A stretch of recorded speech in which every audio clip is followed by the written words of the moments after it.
Abdi bade ngadongeng anu judulna Sakala Reungit Sok Wisada. Di zaman baheula aya hiji kerajaan nagara reungit anu diratuan ku reungit awewe.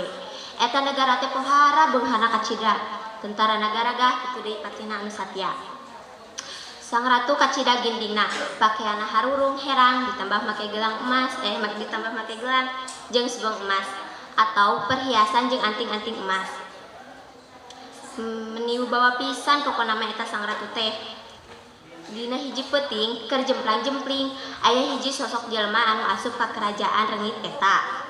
Kabeneran tentara anu jaragana teh keur sare tibra atuh jongjon eta jelema asup ka kamar ratu.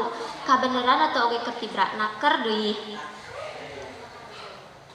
Karayap teh eta jelema ngadeuketan sang ratu reungit.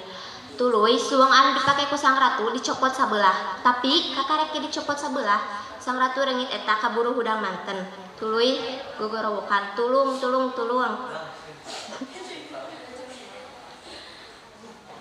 Eta jelema terus langsung kabur keluar bari mamawa suweng nu sabelah. Tentara anu jaragana tuluy ngarudag, tapi eta jelema angger teu kasusul.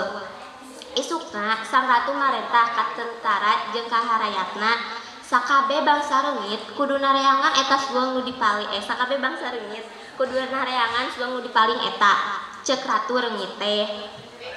Ti harita sakabeh bangsa reungit nareangan eta suweng tapi kakiwari. Sakabeh bangsa reungit masih keneh nareangan eta suweng anu sabelah. Nempoan kana unggal ceuli jelema-jelema bari disada suweng cenah.